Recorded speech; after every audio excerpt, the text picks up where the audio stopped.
Vamos a volver nuestra mirada a los versículos 20 y 21 de Efesios capítulo 3. Y casi al volver a leer estos versículos, ahora podríamos hacerlo pensando en Emilio y Margarita, además de nosotros mismos, y haciendo que sea una oración para ellos y para nosotros.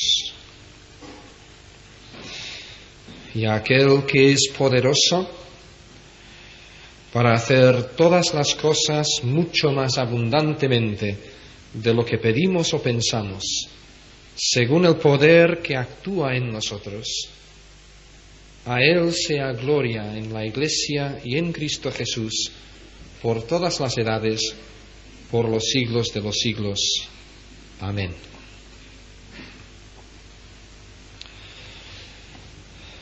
Con estas palabras llegamos al fin de la primera mitad de esta epístola a los Efesios.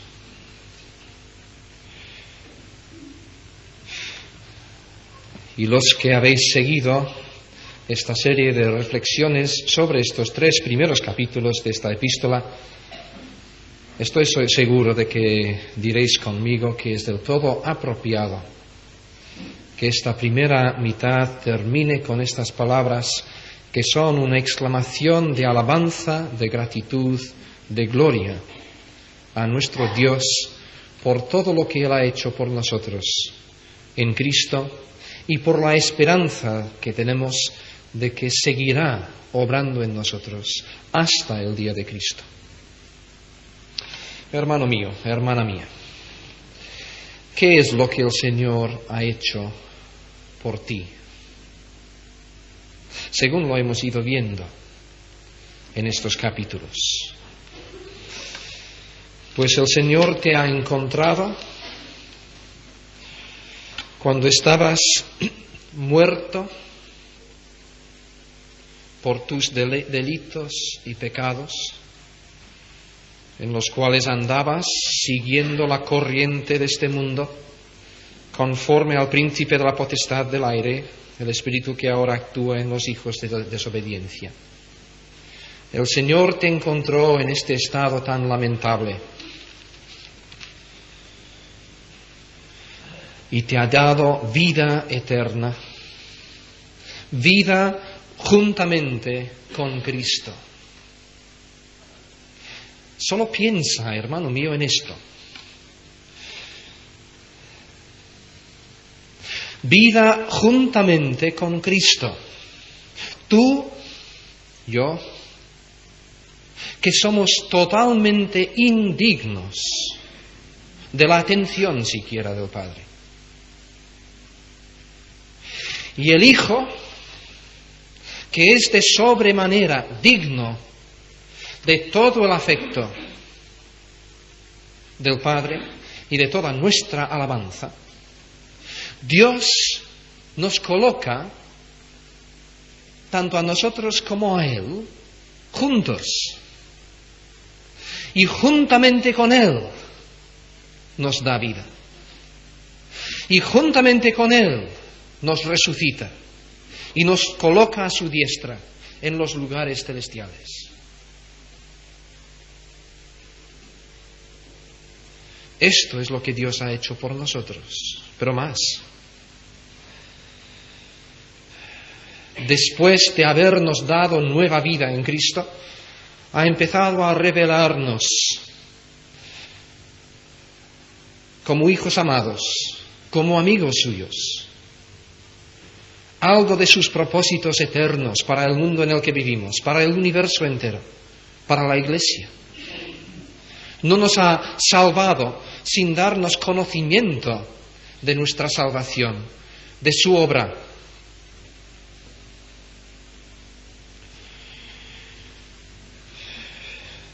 Luego también te ha colocado aquí en medio nuestro. Y aunque en algunos momentos esto podría parecerte una desgracia, yo creo que de hecho es toda una bendición. Toda una bendición por cuanto tu experiencia actual de una iglesia local, con todas las frustraciones y los disgustos, además de bendiciones, que esto podría comportar, es como una especie de escuela de disciplina en la que Dios sigue obrando en ti, enseñándote acerca de ti mismo en la convivencia con tus hermanos, revelándote quizás cosas que no son de tu agrado, quitándote la máscara, demostrando lo que realmente hay en ti, pero todo parte de una experiencia positiva, finalmente. Una experiencia de transformación a la imagen de Cristo, por el poder de Cristo y en el espíritu de servicio de Cristo. Y no solamente te ha colocado aquí en medio de una congregación, en medio de una sociedad, con el fin de enseñarte cosas, sino con el fin de que tú puedas ejercer un ministerio para Él y para tus hermanos. Todo esto lo hemos visto en estos capítulos anteriores.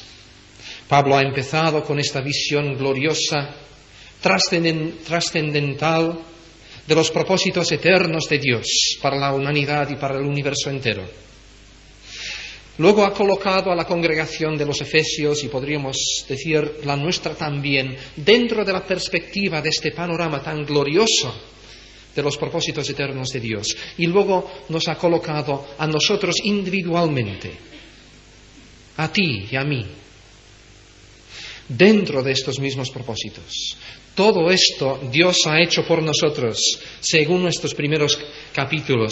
Y si hemos palpado algo de la realidad, de la gloria de esto, hermanos míos, entonces creo que todos tenemos que decir con el apóstol: aquel que es poderoso para hacer todas las cosas mucho más abundantemente de todo lo que pedimos o pensamos, a Él sea gloria.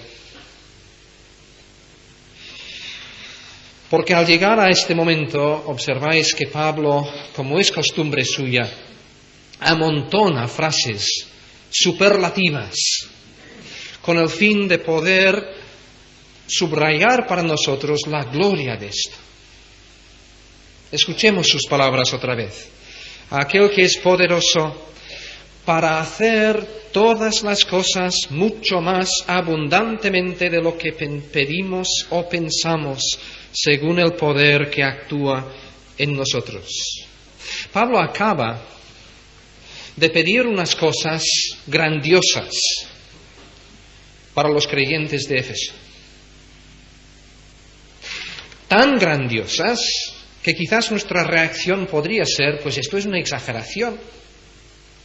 Porque ha pedido para ellos que el mismo Espíritu de Dios pueda morar de tal manera dentro de ellos que puedan conocer de día en día su fortalecimiento en el hombre interior.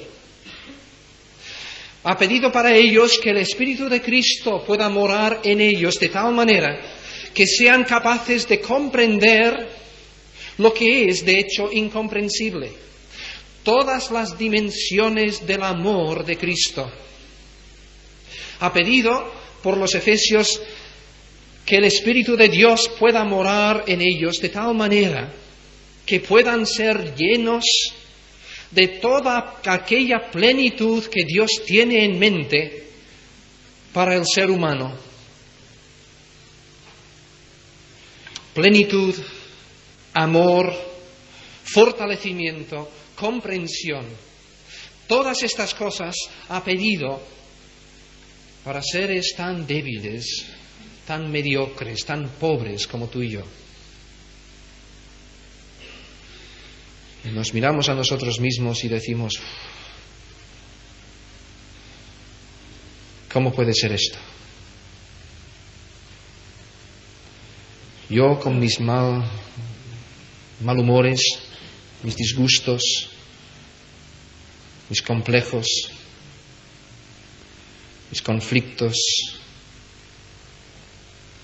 lleno de todo esto. No, no puede ser. Sí, sí puede ser. Porque Dios es poderoso para hacer todas las cosas mucho más abundantemente de lo que pedimos o pensamos. Sus designios, hermanos, para nosotros van más lejos aún de nuestra imaginación.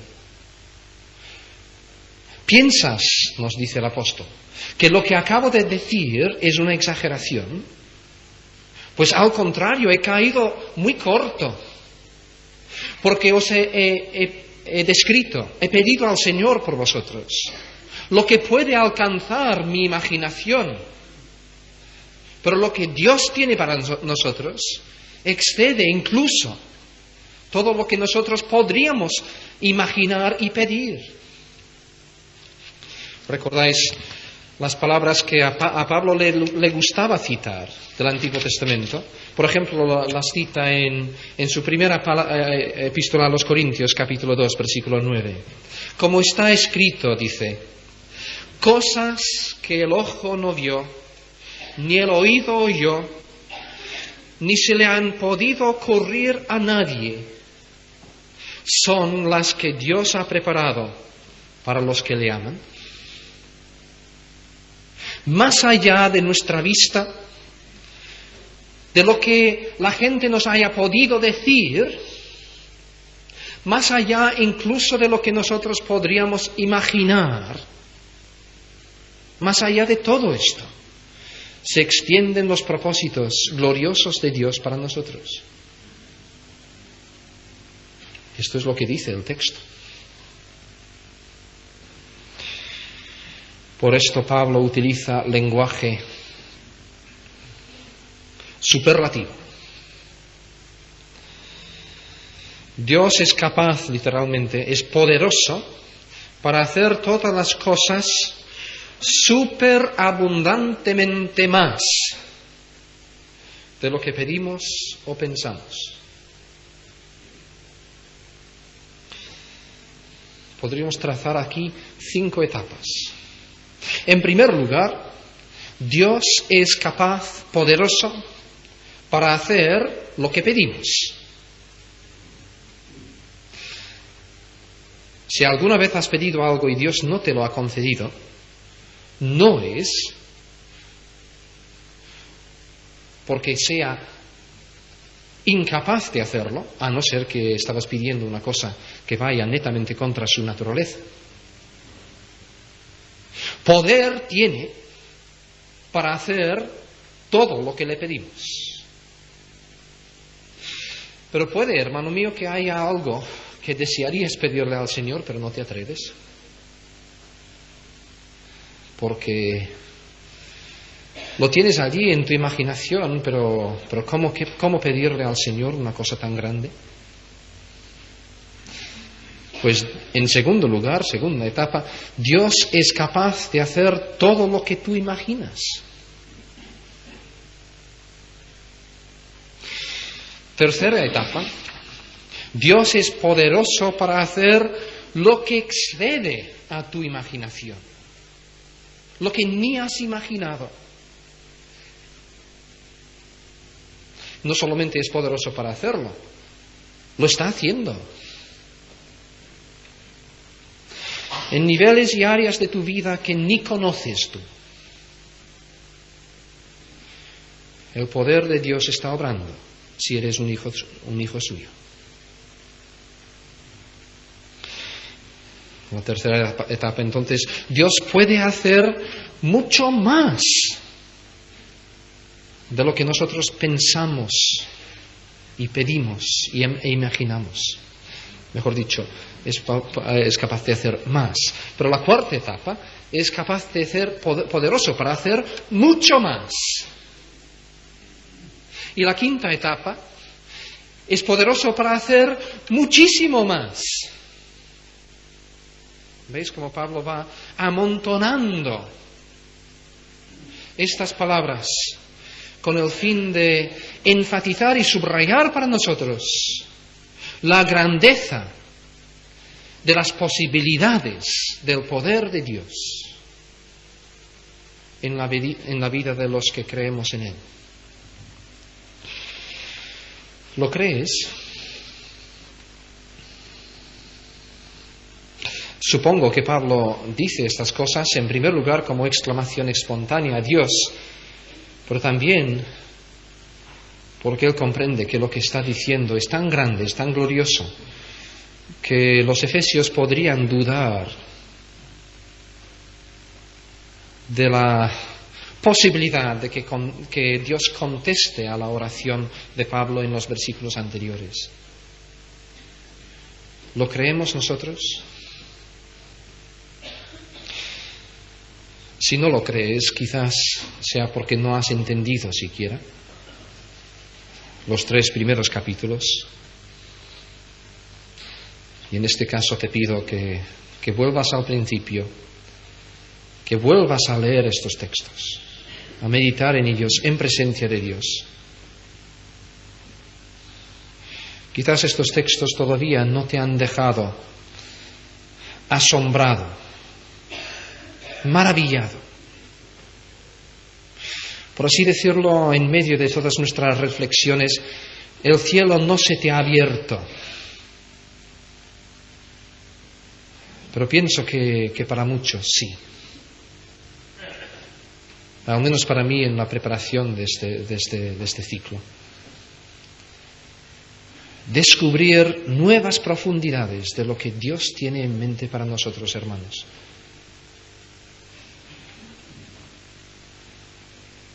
Y luego exclamar: Señor, tú eres poderoso. A ti sea la gloria por todo lo que tú propones para mí, para tu pueblo, para este mundo. Pero lo que Dios propone no es solamente algo para el futuro. Es algo que ya se está realizando en nosotros, según la última frase del versículo 20.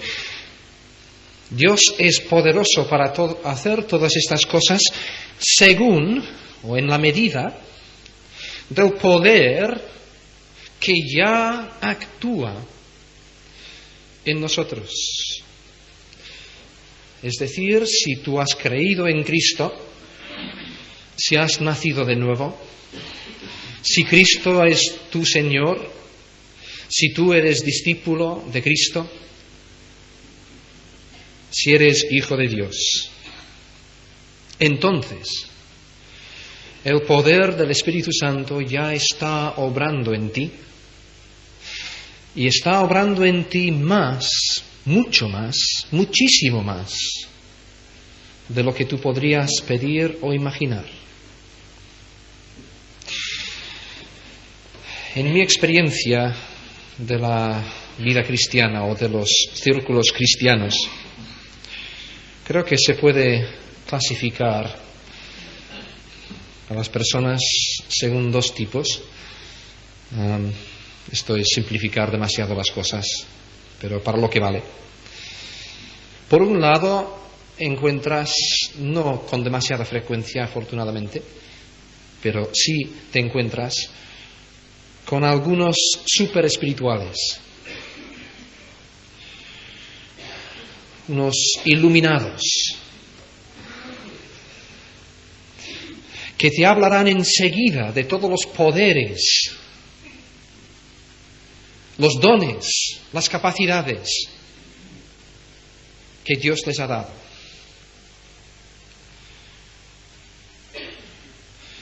Y que quizás de hecho no tienen. Por otro lado, tienes a muchos, y para mí estos son más bien los verdaderos creyentes,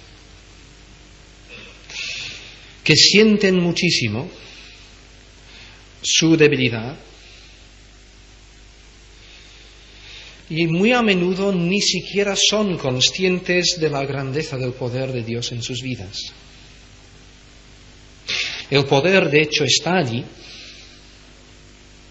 pero no la comprensión de este poder. El poder actúa en ellos, Pero ellos, ¿qué es lo que piden e imaginan? Pues bastante menos de lo que verdaderamente corresponde a este poder de Dios en sus vidas. Yo creo que evidentemente es preferible pertenecer a este segundo grupo. Yo creo que incluso el apóstol Pablo pertenecía a este grupo, a pesar de estas grandes palabras que él nos dice aquí, porque él muchas veces al hablar de sí mismo enfatiza en primer lugar su propia debilidad. Miserable de mí, comentábamos con las mujeres el martes pasado. ¿Quién me librará de este cuerpo de muerte? Y solo es después de reflexionar sobre su propio fracaso y debilidad y lucha que añade: gracias sea a Dios por la victoria que hay en Cristo. ¿Recordáis su testimonio a los corintios? Hablando de su ministerio y cómo él sentía este ministerio. Pues lo que él dice es: tenemos este tesoro en vasos de arcilla, vasos pobres, no vasos de lujo, vasos de arcilla, para que la excelencia del poder sea de Dios y no procedente de nosotros. ¿Y nosotros qué? Pues nosotros estamos atribulados en todo, mas no estrechados por el poder de Dios. En apuros, mas por el poder de Dios no desesperados. Perseguidos, mas no desamparados. Derribados, mas no destruidos. Llevando en el cuerpo siempre por todas partes la muerte de Jesús, para que también la vida de Jesús se manifieste en nuestros cuerpos. Y nuevamente hablando de su propio testimonio,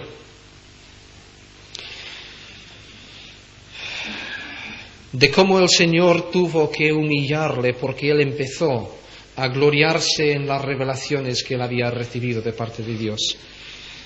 Y el Señor le dio una espina en su carne. Añade: el Señor me ha dicho: bástate mi gracia, porque mi poder se perfecciona en tu debilidad. Por tanto, de muy buena gana me gloriaré más bien en mis debilidades, para que habite en mí el poder de Cristo.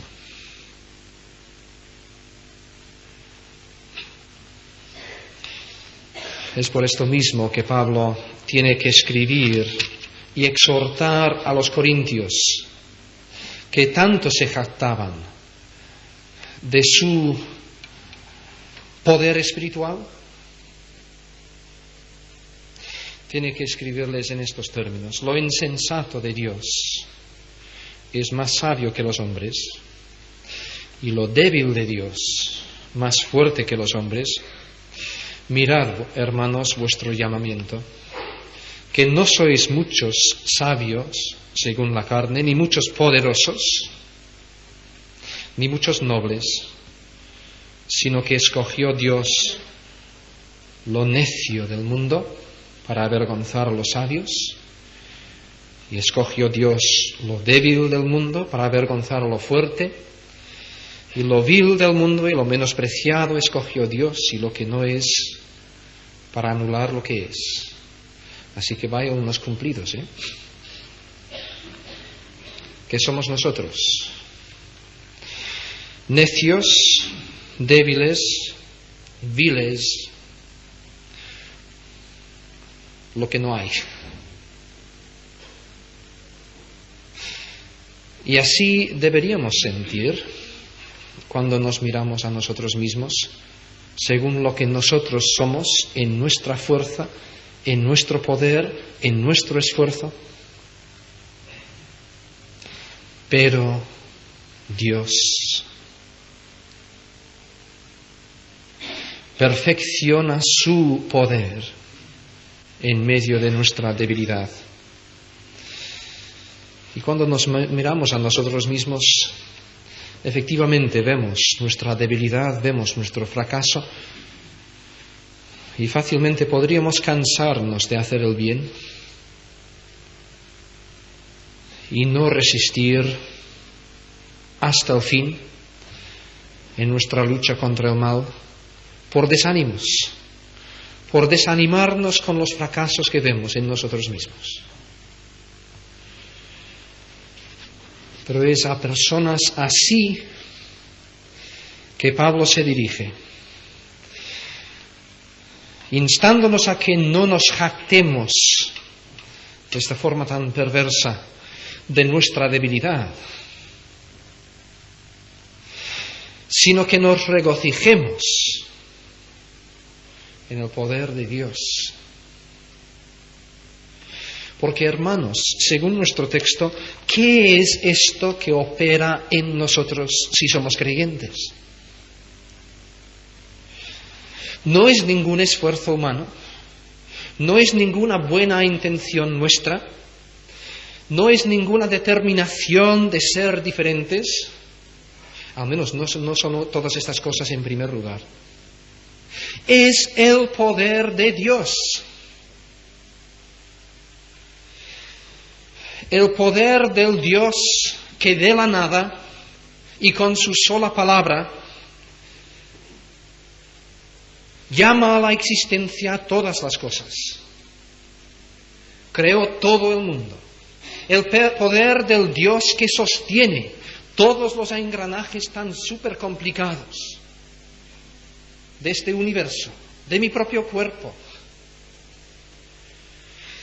El Dios supremamente, según Efesios, cuyo poder resucitó de los muertos a Cristo. Este es el poder que ahora opera en nosotros. ¿Recordáis lo que Pablo ya nos ha dicho en el capítulo 1?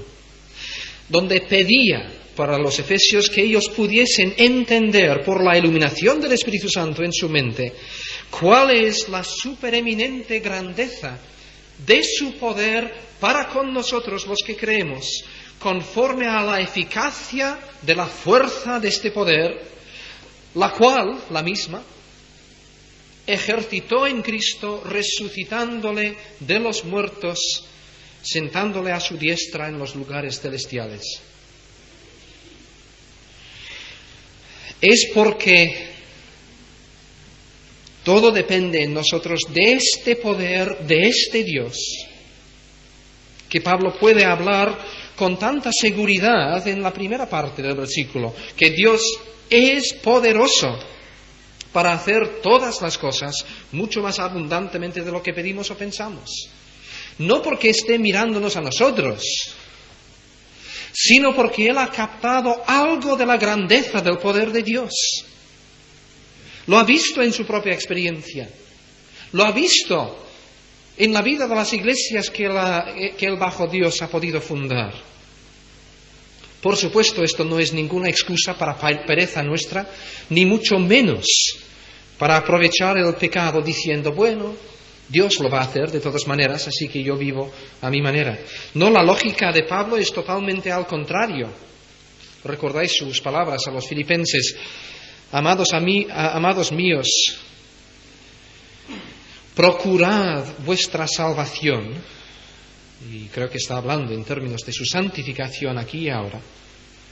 Procurad vuestra santificación ahora con temor y temblor, porque Dios es el que en vosotros opera con su poder. Lejos de utilizar esto como una excusa para decir, bueno, si todo es de Dios, yo con los brazos cruzados y a disfrutar de todo lo que me apetece, es motivo de mayor seriedad aún, puesto que Dios está obrando en nosotros. Este mismo Dios que Pablo nos ha descrito en el capítulo 1, trazando sus grandes planes y propósitos para el universo, puesto que es este Dios, si algo has captado de la magnitud de Dios, de sus propósitos, entonces es motivo de temor y temblor pensar que este mismo Dios está operando con su poder en tu vida. ¿Y cómo no tendríamos que ser de santos separados para Dios, entregados a Dios, a la luz de lo que Dios está haciendo en nosotros por su poder. ¿Qué ha hecho Dios? El poder de Dios en tu vida ya.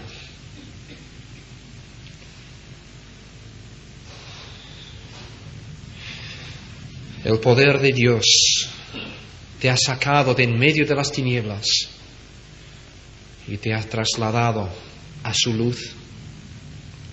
El poder de Dios te ha transformado. Antes eras un hijo de la ira y por su potestad hemos llegado a ser hijos de Dios. El poder de Dios ha traído reconciliación con Dios. El poder de Dios está obrando en ti una obra de reconciliación y amor fraternal con tus hermanos. Y Él que lo ha empezado lo seguirá perfeccionando hasta el día de Cristo, por su poder. Así pues, ¿qué diremos?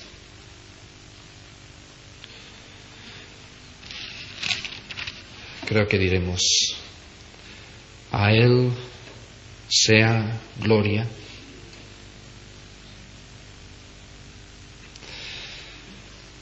Pablo empezó su epístola con el Dios eterno, cuyos propósitos universales se centran en el Hijo y se extienden a través del Hijo a los que están en el Hijo, al cuerpo de Cristo, a la Iglesia, a ti y a mí que somos miembros de la Iglesia. Esta sección, por lo tanto, empezó con la visión máxima, más trascendental: Dios y sus propósitos universales, para luego pasar a Dios a través de Cristo en la Iglesia y terminar con Dios a través de su Espíritu en tu vida. Y ahora el proceso es al revés, lógicamente. Porque si la bendición que procede de Dios va desde lo trascendental hasta mi pequeño mundo personal, es lógico que la gloria que Dios debe recibir vaya desde mi pequeño mundo personal, desde mi corazón, pobre de mí, hasta que alcance toda esta magnitud de lo trascendental. Sea gloria en la Iglesia y en Cristo Jesús por todas las generaciones humanas, por los siglos de los siglos. Y en ambas partes de este versículo, Pablo nos está llevando desde lo humano, desde lo mío, desde lo pequeño, hasta lo grande, lo universal. Sea gloria a Dios en la Iglesia. Hermanos, vuelvo a insistir, esta es nuestra principal razón de ser: el que Dios sea glorificado en nosotros. Todo lo demás es secundario a esto. Nuestra evangelización, nuestra edificación mutua, todo es secundario a esto, a que como congregación y como individuos podamos glorificar a Dios. Evidentemente, si estamos glorificando a Dios, habrá evangelización, habrá edificación mutua y todo lo demás. Por esto, Dios nos ha hecho hijos suyos. ¿Recordáis el capítulo 1? Dios nos predestinó para ser adoptados como hijos suyos por medio de Jesucristo para alabanza de su gloria. Por esto hemos sido incorporados en Cristo. Nuestra suerte está en unión con Él. Versículo 11 del capítulo 1. A fin, versículo 12, de que seamos para alabanza de su gloria. Por esto hemos recibido el Espíritu Santo. Versículo 13. Fuisteis sellados también en Él con el Espíritu Santo. ¿Para qué? Versículo 14. Para alabanza de su gloria. Este es el fin final. Por esto, esta es la preocupación de Pablo en cuanto a su propia vida. Escribiendo a los filipenses dice: este es mi anhelo y esperanza, de que en nada seré avergonzado, antes bien con toda confianza, como siempre, ahora también será magnificado Cristo en mi cuerpo, o por vida o por muerte, sea cual sea mi circunstancia. Que Cristo sea glorificado. Esta es la preocupación de Pedro, escribiendo a los creyentes en su primera epístola, capítulo 4. Y hablando concretamente de la función de la Iglesia. Y esto creo que viene muy a caso para lo que vamos a estar haciendo en la reunión a continuación. Si alguno habla, que hable como si fuesen palabras de Dios. Si alguno ministra, que lo haga en virtud de la fuerza que Dios suministra. Para que en todos los niveles del funcionamiento de la Iglesia, para que en todo sea Dios glorificado.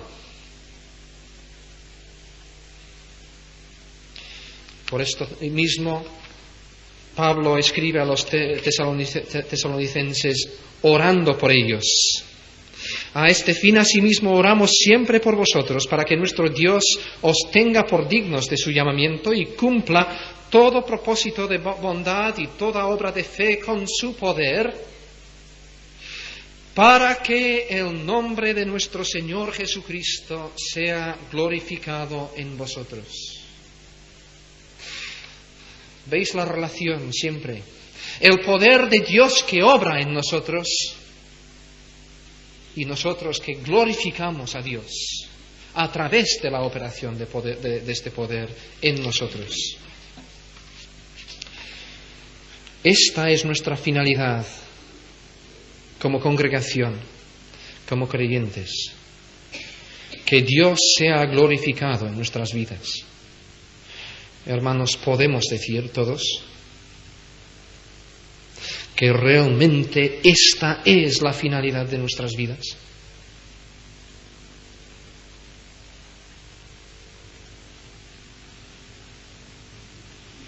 ¿Cómo te atreves si no a estar aquí identificándote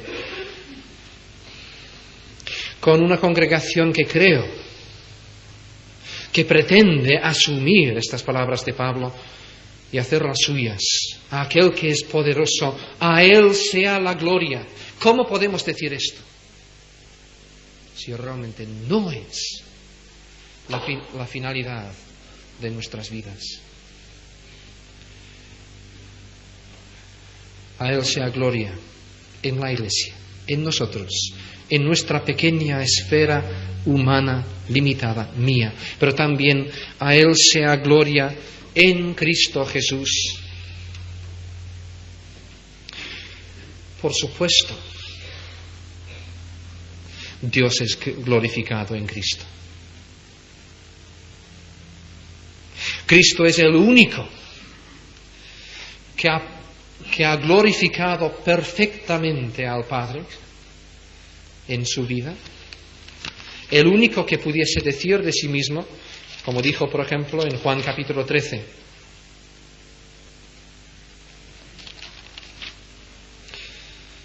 Ahora ha sido glorificado el Hijo del Hombre y Dios ha sido glorificado en él. En el capítulo 17, yo te he glorificado en la tierra. ¿Quién de nosotros podríamos decir esto?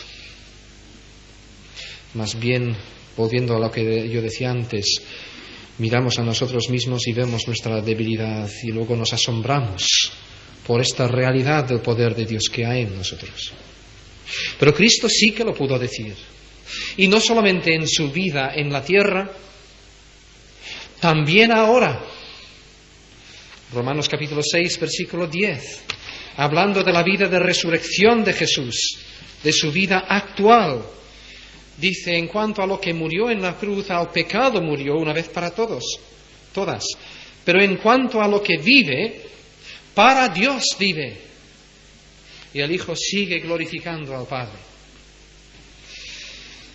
Pero es tan obvio esto que me pregunto, ¿y por qué es que Pablo dice esto? A Él sea gloria en la Iglesia y en Cristo Jesús.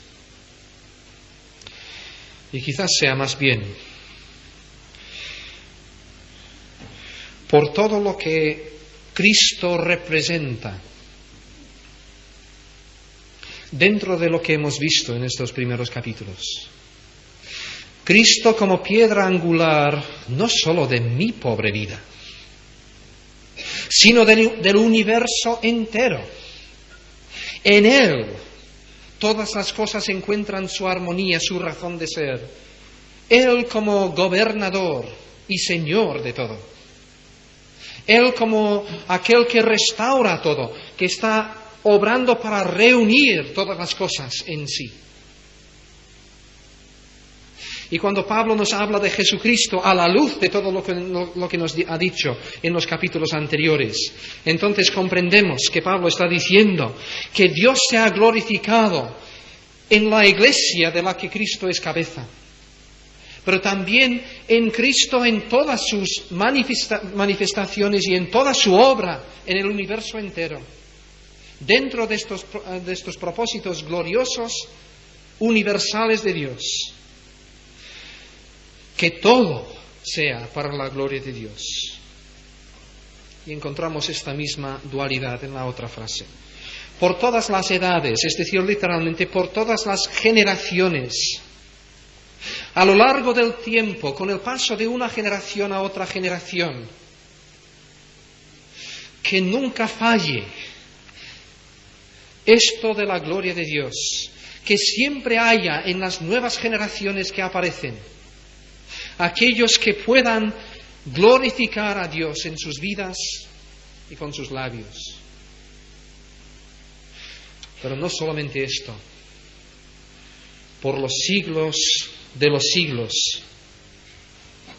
eternamente, más allá del tiempo, más allá de la muerte, en todos los tiempos, que Dios sea glorificado. Y efectivamente, el deseo y el canto de los redimidos en la eternidad es este. Apocalipsis capítulo 5.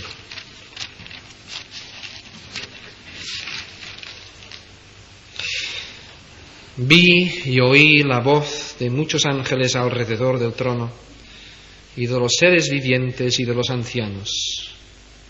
Su número era miríadas de miríadas, millares de millares, que decían a gran voz: el Cordero que ha sido inmolado es digno de tomar el poder, las riquezas, la sabiduría, la fortaleza, el honor, la gloria, la alabanza.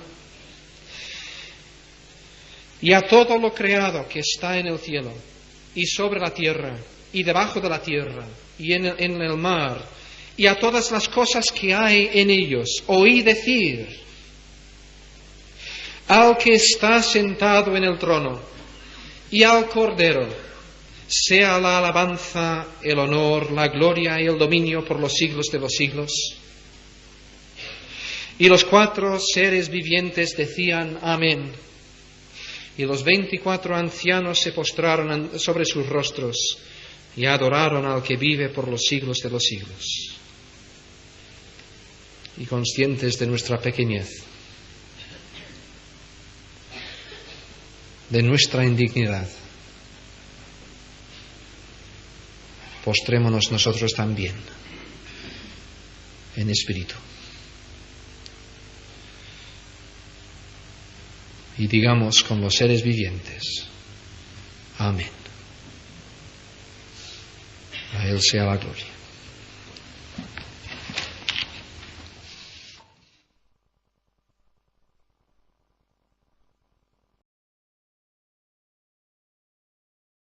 Vida juntamente con Cristo.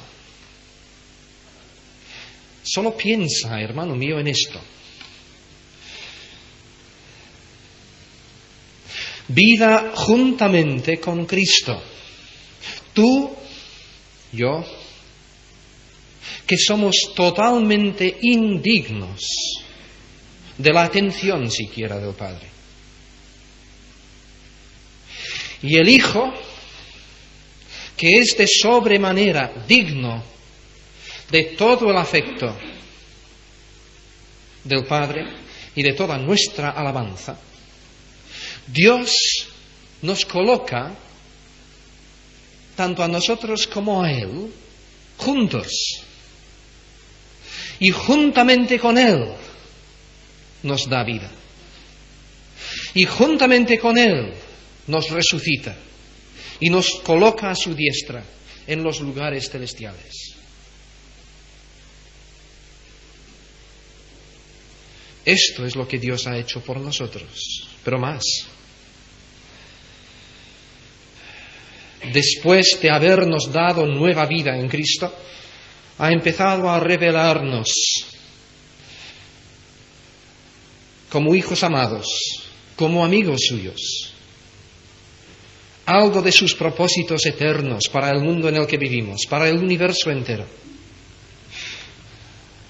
Y los que habéis seguido esta serie de reflexiones sobre estos 3 primeros capítulos de esta epístola, estoy seguro de que diréis conmigo que es del todo apropiado que esta primera mitad termine con estas palabras que son una exclamación de alabanza, de gratitud, de gloria a nuestro Dios por todo lo que Él ha hecho por nosotros en Cristo y por la esperanza que tenemos de que seguirá obrando en nosotros hasta el día de Cristo. Hermano mío, hermana mía, ¿qué es lo que el Señor ha hecho por ti?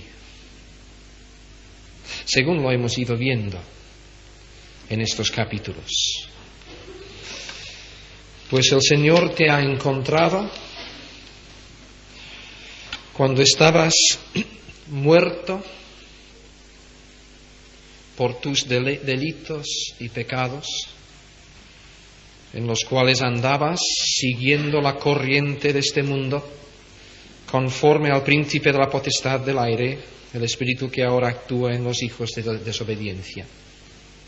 El Señor te encontró en este estado tan lamentable y te ha dado vida eterna.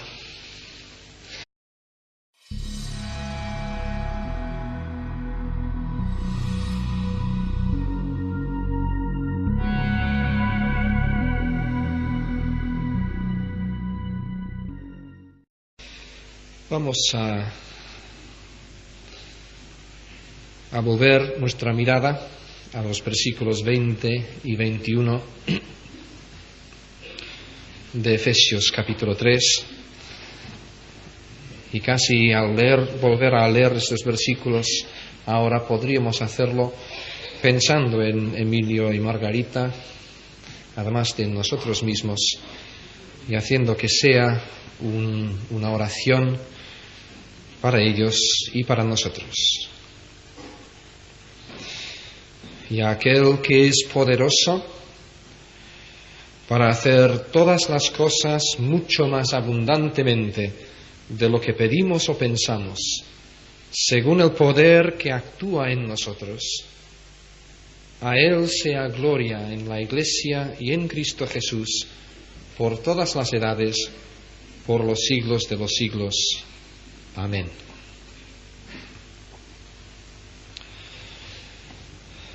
Con estas palabras llegamos al fin de la primera mitad de esta epístola a los Efesios. Congregación en medio de una sociedad con el fin de enseñarte cosas, sino con el fin de que tú puedas ejercer un ministerio para Él y para tus hermanos. Todo esto lo hemos visto en estos capítulos anteriores. Pablo ha empezado con esta visión gloriosa, trascendental, de los propósitos eternos de Dios para la humanidad y para el universo entero. Luego ha colocado a la congregación de los Efesios, y podríamos decir la nuestra también, dentro de la perspectiva de este panorama tan glorioso de los propósitos eternos de Dios. Y luego nos ha colocado a nosotros individualmente, a ti y a mí, dentro de estos mismos propósitos. Todo esto Dios ha hecho por nosotros, según nuestros primeros capítulos. Y si hemos palpado algo de la realidad, de la gloria de esto, hermanos míos, entonces creo que todos tenemos que decir con el apóstol: aquel que es poderoso para hacer todas las cosas mucho más abundantemente de todo lo que pedimos o pensamos, a Él sea gloria. Porque al llegar a este momento, observáis que Pablo, como es costumbre suya, amontona frases superlativas para la Iglesia. No nos ha salvado sin darnos conocimiento de nuestra salvación, de su obra.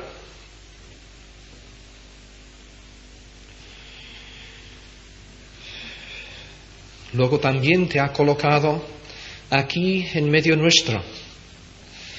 Y aunque en algunos momentos esto podría parecerte una desgracia, yo creo que de hecho es toda una bendición. Toda una bendición por cuanto tu experiencia actual de una iglesia local, con todas las frustraciones y los disgustos, además de bendiciones, que esto podría comportar, es como una especie de escuela de disciplina en la que Dios sigue obrando en ti, enseñándote acerca de ti mismo en la convivencia con tus hermanos, revelándote quizás cosas que no son de tu agrado, quitándote la máscara, demostrando lo que realmente hay en ti, pero todo parte de una experiencia positiva, finalmente. Una experiencia de transformación a la imagen de Cristo, por el poder de Cristo y en el espíritu de servicio de Cristo. Y no solamente te ha colocado aquí en medio de una